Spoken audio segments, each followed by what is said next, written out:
What's up, guys? It's Bart Hanson here for CrushLivePoker.com, and I want to review a hand that I played a couple of months ago on the Live at the Bike ante game.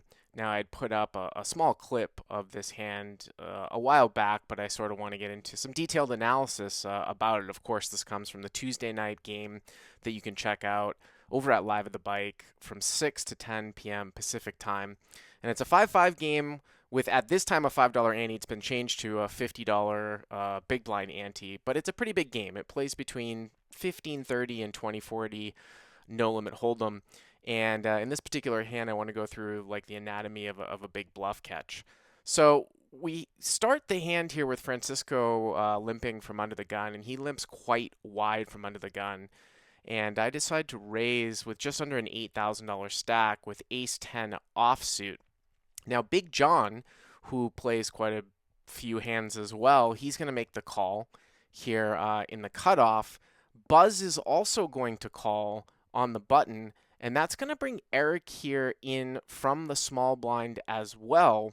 So we have a number of different hands out there, not necessarily premium hands, 7-5 offsuit, 7-3 suited, and 7-4 of clubs. So normally my approach to this is I usually don't necessarily c-bet as a bluff, but we get a pretty good sort of ragged board that's not all that connected here.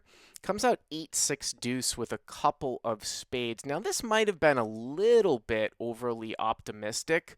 I do have the 10 of spades in my hand, and I thought that I could barrel some high cards. I actually start a bluff here of about $150. If I had this to do over again, I think this is probably a little bit too wide. As you can see that I'm going to get called here by John and eventually by Eric as well, one holding an open-ended straight draw and the other with a gut shot. Now, if I'm going to bet this flop into three players, I should really be barreling quite a lot of blank turns and possibly continuing on as a bluff with the spade with the 10 of spades in my hand. Obviously, I would rather have the ace of spades in my hand. So you can remember, if you're raising ace X offsuit like ace 10 plus, you could make this play with sort of the stiff nut flush draw. Turn here is an offsuit jack, and that is pretty much a blank. And it gets checked to me once again here from Eric. And I'm not exactly sure what I was thinking at the time, but I think this is a little bit of a blunder.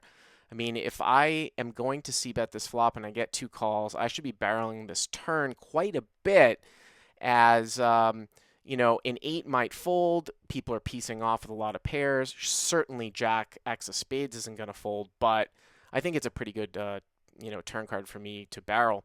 But it gets checked through. And now we get to a really, really interesting river card. And this is what I like to talk about quite a bit over on Crush Live Poker. It's an offsuit king. Now, when you're the pre-flop raiser and you c-bet the flop in any situation on a ragged board, and then you sort of check a blank turn, many, many people, especially from out of position, are going to put you on sort of a missed high card hand like ace-king. That's the most common type of hand. So when the river comes out a king, and they come out and fire from out of position, especially with such a large sizing like Eric does here, he bets almost the size of the pot, the opponent becomes very, very polarized. Now, what does polarized mean? It means that, he is representing a hand that is at least two pair here. I don't think that he's going to bet like king 10 of spades here for pot because he's scared that I might have a bigger king or something like that. Now, I have to worry about, though, also in this hand, the fact that Big John is behind me, though, too. So this is a bet that Eric is making into multi-way action here on the river, which is obviously very, very strong. Now, I intently looked at Big John after Eric had put this bet out and sort of concluded that he was not going to call. I didn't think that he was really acting.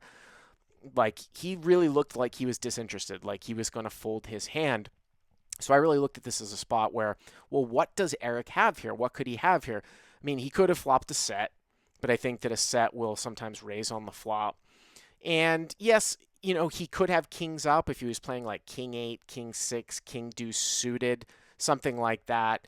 I guess he could have run into like king jack of spades as well, but I just didn't think that he was going to be betting just king X of spades here at the end. Now, it's not good that I have a spade in my hand. I actually want to not have any spades when I'm thinking about making this call because I want to unblock the ability for my opponent to be bluffing with a spade draw. But I just thought that there were enough straight draws out there and missed flush draws, and the bet was so polarizing.